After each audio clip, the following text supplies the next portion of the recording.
hate doing it because you have a 50-50 of finding the pet. I mean, I track them and where they go and what they do.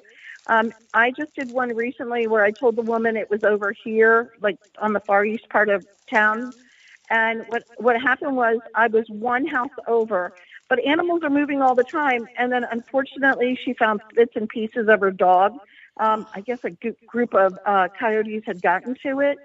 Because I told her you got a 50-50 hit here. It's really pretty scary. But it was 3 miles away where she was searching for the dog. And literally I was on the right street and one house over. And I said, go in the back. And the body parts were in the barn. And there are some ugly things I do go after. I'm trying to think what else I get calls on. People call about their missing credit cards. I was at an American Society Dowser convention, and a woman called where she'd lost her credit card for 2 years. And I said, I see your kitchen. And I said, just draw a picture of your kitchen. I said, I want you to go to the right of the sink, and I think it's the second drawer down. Open the drawer. What happened was when you kept putting crap in your junk drawer, it got pushed to the back. Take the junk drawer out, tap it over, and there's the credit card. And 15 minutes, they called me back, and they said, we found it. And, wow. It was fun. I mean, I'm not going to lie. When I'm at a convention, I'll help out in any way I can. But they better buy me lunch, as they say, or a good cup of coffee. What else have I found? I do find animals deceased and alive. I find people deceased and alive. What else have I found? I just had a call for somebody looking for their passport. I had a call for somebody looking for their baby book pictures. Goofy as it sounds, I'll tell you that one really quick. The lady said, I left it in my china cabinet. And I said, no, there's this woman there. I want to say she feels Hispanic. Aren't you Anglo-Saxon? Aren't you white? And she goes, yeah. I said, okay, did you hire a maid recently? And she said, yeah, we did. I said, okay. She went in there. She looked like she was cleaning the glass off the china cabinet, took it and put it in this dark room. And it's with a bunch of other magazines that are collectible. And she goes, oh my God. I said, but it's really dark. And she goes, well, we have a room in the house we call the dark room because the sun doesn't hit it. It doesn't hit. Like the sunlight doesn't come in. Mm-hmm. And that room has a bunch of magazines that are collectibles. And I said, she put the baby book pictures with the collectibles. And she goes, wow. You know what? That sounds so much like her. I said, she didn't throw it out. She was just trying to help you get organized. But now you got to go hunting. And she had like 2,000 collectible magazines. So I just want to give you a heads up on some of the crazy stuff I find. So she just sent me her floor plan. So I'm waiting for that to come in. That's, I know it's her baby pictures, but if you can't find your baby pictures and you can't share them with family, it's a little disappointing. Goofy stuff, mostly goofy stuff. I love it. Well, yeah. I know you've got all of the listeners and chat, drilling over and thinking about all the different treasures that they've been, maybe researching for a long time or have info on that may be contacting you because they're all been asking questions and commenting, as well as, you find these interesting missing items. So maybe they've got their wallet missing or their credit card missing. So it's all good to know. And I know you handled some really hard cases as well with missing bodies and stuff. So I'm sure you've seen it all. But some of that can be helped with the use of a metal detector, can't it? You can. We're going to be pitching a show where you and I and another girl, and John, if he wants, where we're going to go out and use metal detectors to find missing victims of crime. Now, most of them are probably cold cases, and a lot of times they are buried slightly a foot deep in the earth, but people are going to be wearing their purse. They're going to be wearing their belt buckle. They're going to have amalgams in their mouth. So even if you find the skull, then they're going to bring the canine out and find the rest of the remains. It depends on how old the case is. I mean, kudos to everyone that does that kind of work. It can be gross. You just have to be really patient with it.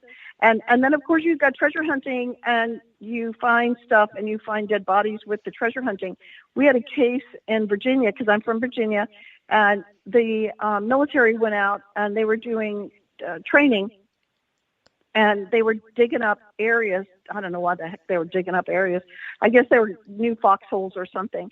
And when they did, they found a dead woman. She was dressed in, like, unusual garb. And they finally had the doctor come out and check on things. He goes, she's from the 1600s, guys.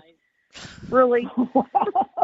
I mean, if I'm wrong, it's 1700s. But, I mean, she apparently was probably an indentured servant. I mean, he said she died of a fever. So, I mean, you sort of get an idea of her clothing. But, yeah, it was on a military installation where they were just doing mock-up training. And, and then eventually they found a dog too. So apparently it was a possible family cemetery where they were burying people and dogs, and they found her just accidentally, but you can, I tell people with dowsing, you can do it with the dowsing. You can train with the dowsing. Most of the dowsing people are honest and really great, and they contribute to your find. They contribute to, now I don't get into this. They use dowsing for healing and all sorts of stuff. I back away from that territory. So it is a lot of fun. It's highly educational.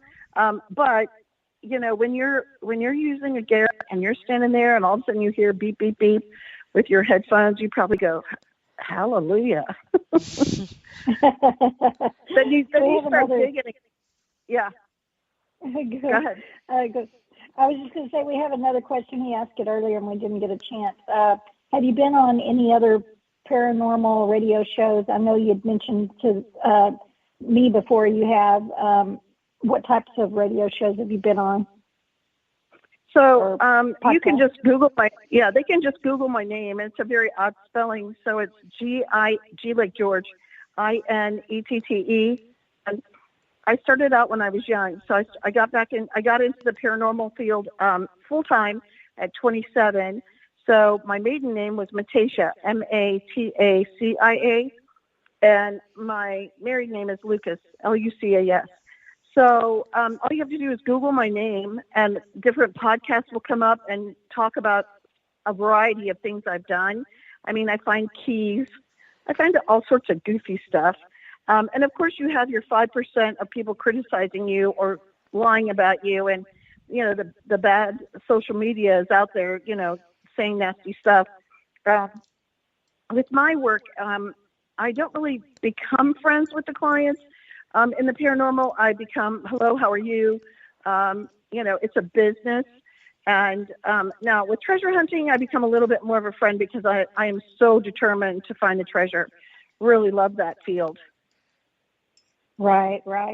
Well, there's several ways people can contact you. We want to be putting some of that information in here for you, but Amanda spelled out your name so they can Google you and find those contacts. We're nearing the end here, running out of time, unfortunately. But let's see, Amanda, you've got some more questions before we close this out? Okay, yep. She's got reachginette@gmail.com is your email.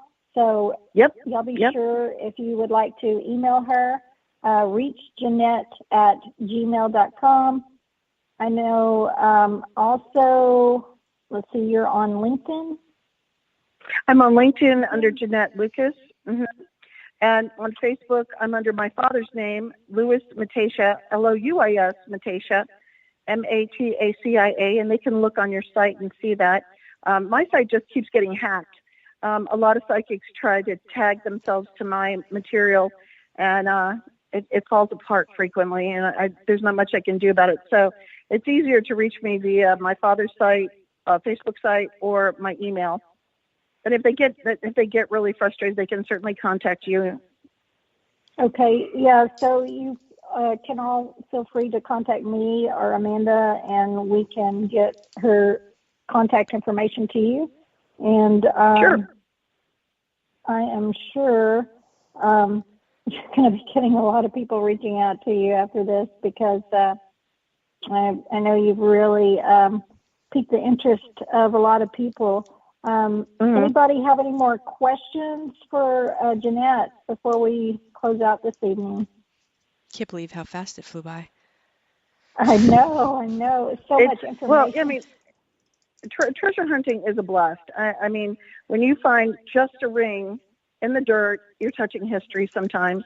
I mean, a ring from 1923, really?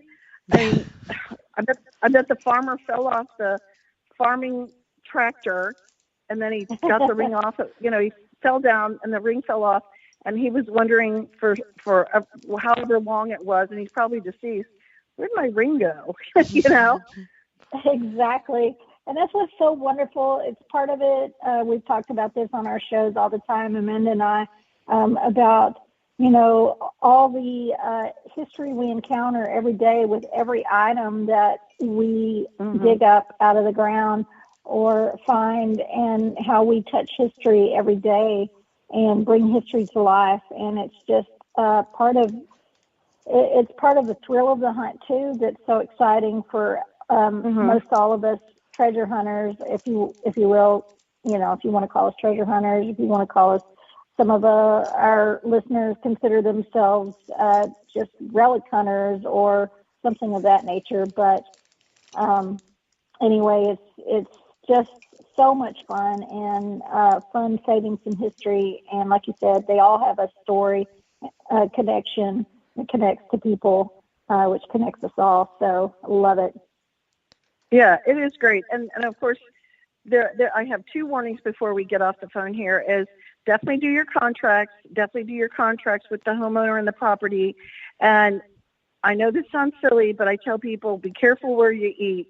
I recently had food poisoning, and I tell people, make sure you're not going to get sick before the hunt and say, oh, my God, I've wasted 3 days in getting food poisoning and I can't go out. So there's a lot to think about. Yeah, it would be awful. Well, my friend Dennis said he's already emailed you. He's really excited. So I'm really excited about that project because I've been wanting to go back there ever since last time we went. So hopefully we can get you there too, Ginette. It's in Texas. Yeah, so. that would be fun. And Amanda, if you want to send me a map and I'll help you, as the podcaster, no charge. I'll help you pinpoint an area I'm going to tell you to run to. If I get that burn on my finger, I'm going to say run to this particular area. Fantastic. I have a new guy. I'll just say this real quick. And I had a burn on my finger working for our new guy. And I want to say shout out to him that I think we got some good stuff. Can't tell you where it is. I know it's out in the West, and I look forward to finding something for him. Well, many things for him, so that should be a blast. Fantastic. So, ladies, thank you for having me. Yeah, thank you for coming on. We appreciate you for being here, and we appreciate all of our listeners. We've had lots of great activity tonight in the chat, and you all be sure and share the link if you don't mind. Share about our podcast. We appreciate all of you and all of our listeners, and also helping us get out the word about the podcast, but especially with such amazing guests as we had tonight. I am looking forward to great idea, Phil. Sorry. A little ADD there. Touching History, great T-shirt. That sounds great. But we appreciate all of our listeners and all that you do for us as well. And anyway, what a great show to share with your friends. So thank you all for listening. And you all have a fabulous night, and we'll see you on the next. Bye, folks. Have a great week, everyone. Good night. Good night, all.